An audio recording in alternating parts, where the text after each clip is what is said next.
Hello everyone, this is Dr. Priyanka Agarwal here. Welcome to our channel Talking Tooth. So in this video, we are preparing pharmacokinetics for our BDS exam. Okay.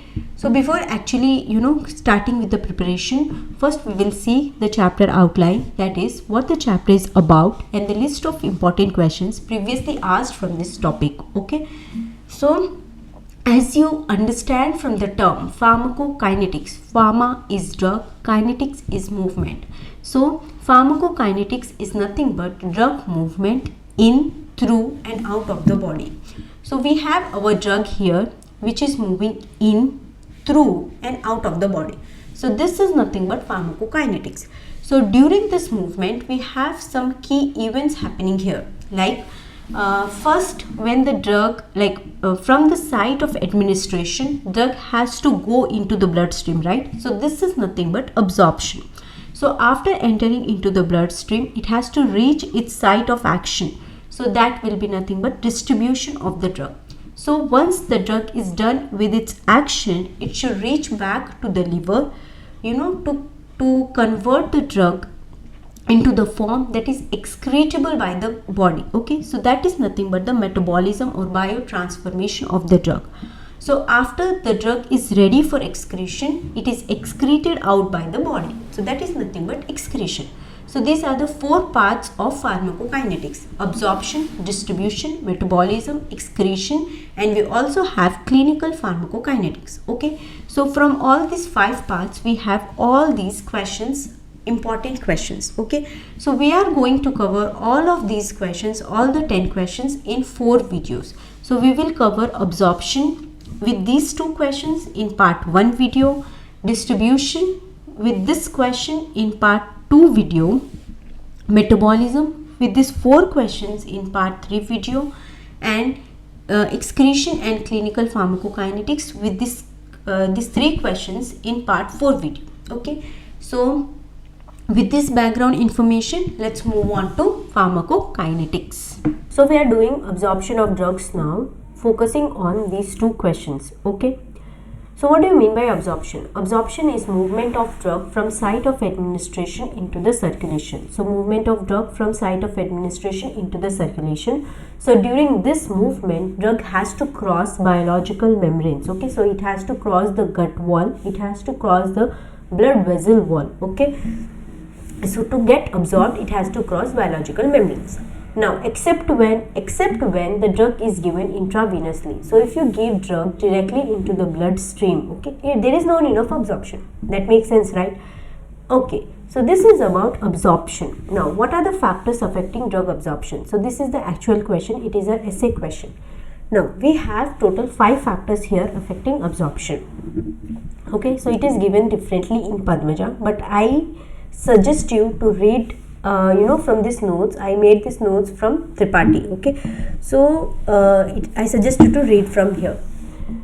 So we have total 5 factors here. First 2 factors are related to the drug, next 2 factors are related to the absorbing surface.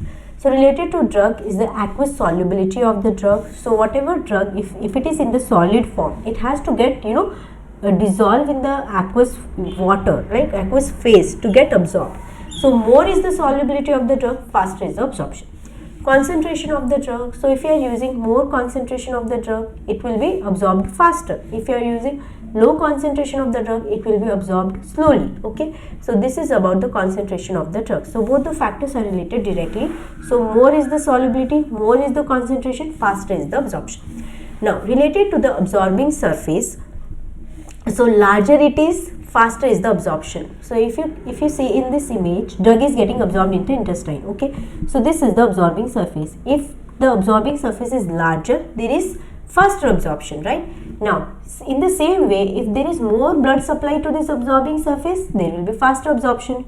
So these 2 factors are also related directly. So more is the area, faster absorption. More is the vascularity, faster is the absorption. Okay, so this is about first 4 factors, and it's very easy, right? Right.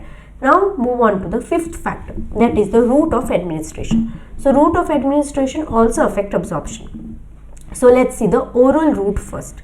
So here we are taking drug through oral cavity. Okay, we are swallowing the drug. So factors affecting absorption from oral route will be we have total 6 factors here. Okay, so first we will understand the 6 factors, all the 6 factors, and then we will see how to remember all these 6 factors very easily. Okay, now first factor is dissolution rate and drug particle size. So whenever we swallow any drug, it has to dissolve in the GI fluid. Now this dissolution depends on the particle size of the drug. Okay, so this particle size of the drug, it depends. So smaller particles of the drug are dissolved and absorbed faster. So here it is inversely proportional. Okay, so smaller it is, faster is the absorption. Now come to the pH and ionization. So we have two statements here, that is non-ionized drugs are lipid soluble and they are absorbed easily.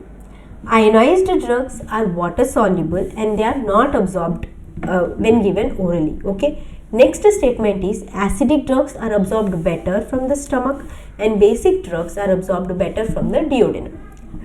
So coming to first statement, okay, you do not understand anything, right? So let's see if you understand it after this explanation. Okay, so any drug can exist in two forms, non-ionized and ionized. Now what do you mean by non-ionized and being ionized? So if you see, you can see in this image that BH and V. So this is image of mechanism of action of local anesthetics taken from Tripathi. Okay, so whenever drug is having charge, it is ionized. If it doesn't have any charge, this is non-ionized. Okay, so this is clear. What do you mean by non-ionized and ionized?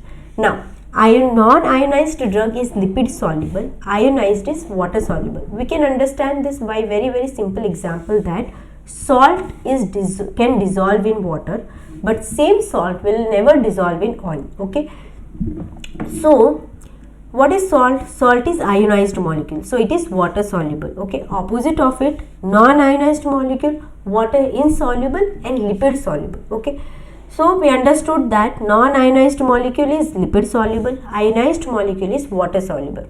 Now let's understand how and why it is able to cross the cell membrane. So what cell membrane is made up of? Cell membrane is nothing but lipid bilayer, right? So it is made up of lipids. Okay, so non-ionized molecule, because they are lipid soluble, they are able to penetrate this cell membrane. Okay, you can see the drug here, it is penetrating the cell membrane.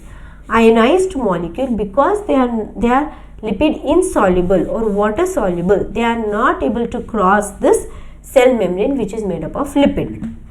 Okay, so let's see now if you can understand the first statement now.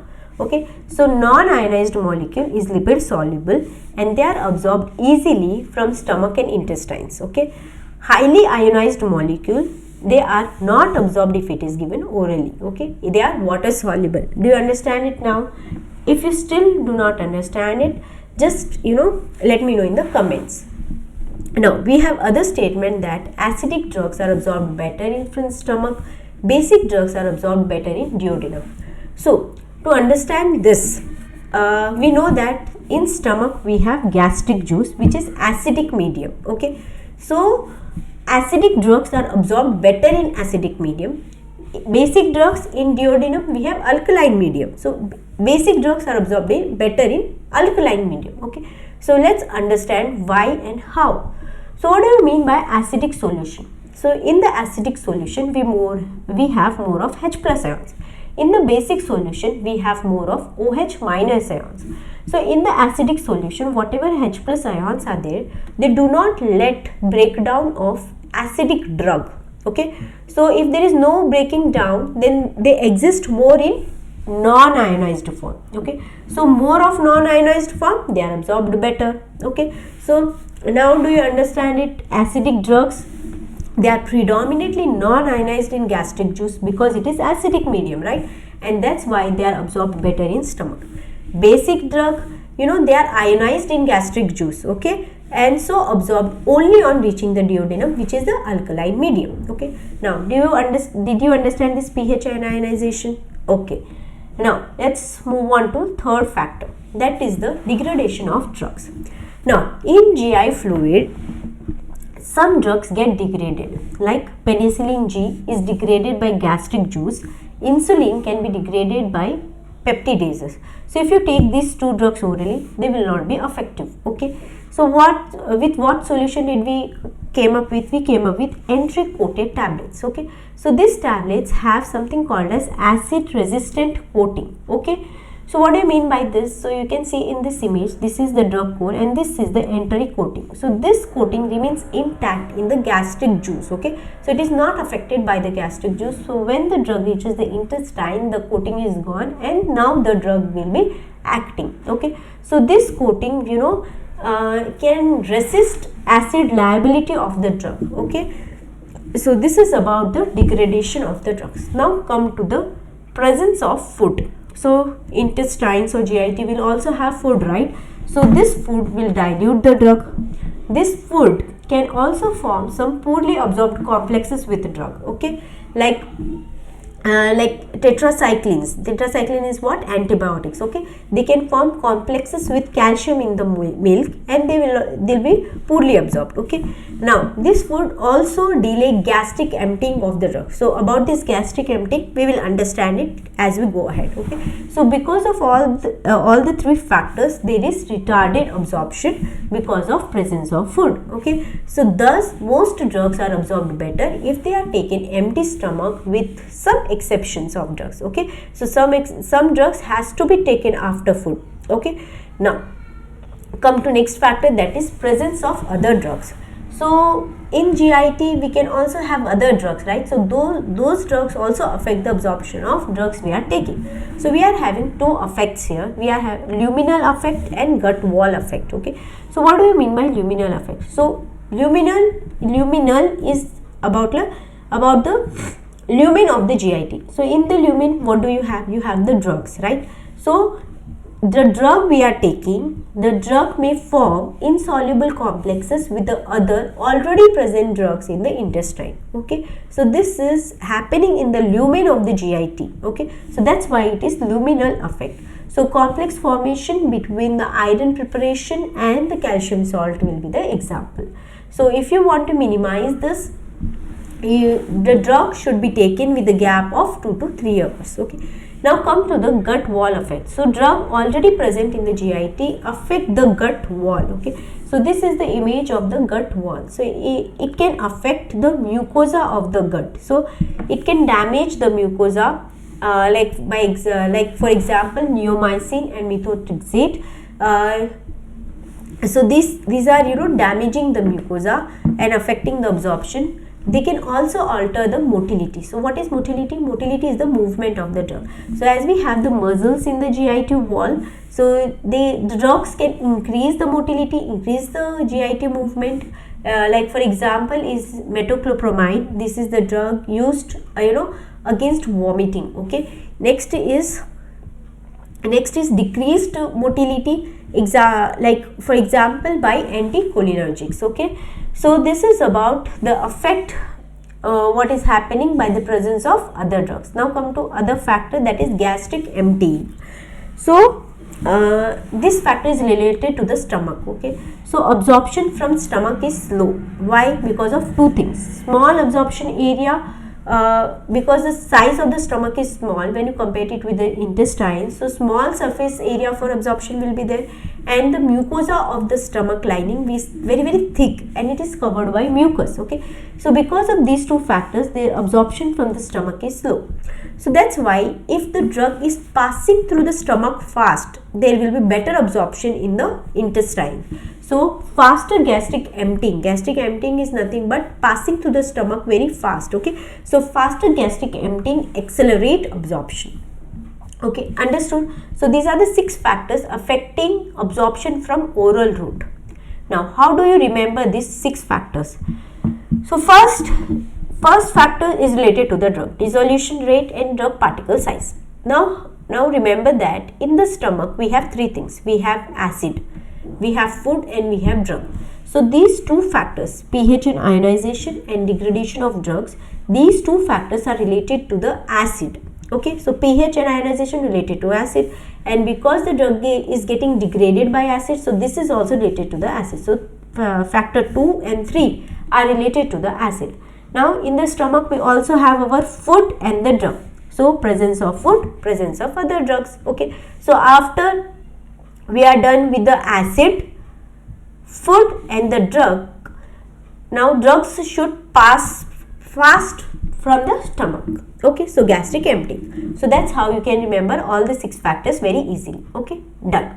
So this is about the oral route. Now we are moving on to the subcutaneous and intramuscular route. Okay, so what are these routes? These are parenteral routes. So by this route, drug is deposited directly in the vicinity of capillaries. So very near to the blood vessels, drug is deposited. Okay, so here again the same concept, lipid soluble drugs, because membrane is made up of lipid soluble drugs will easily cross the capillary endothelium. Large lipid insoluble, okay, they are lipid insoluble drugs which are also absorbed, as capillaries are highly porous, so they cannot cross through the endothelium, but because capillaries have many pores, they are highly porous, lipid insoluble drugs will be absorbed through the capillaries. If you come to very large drugs, they are absorbed through lymphatics. So you can see that here in this diagram, these small things are small drugs. Okay, small drugs, they are absorbed through the blood vessels, through the capillaries, and the large molecules, the larger drugs, they are absorbed by the lymphatics. Okay, good diagrammatic representation, right? Yeah. So this is about the subcutaneous and intramuscular route. Absorption of drug through these routes.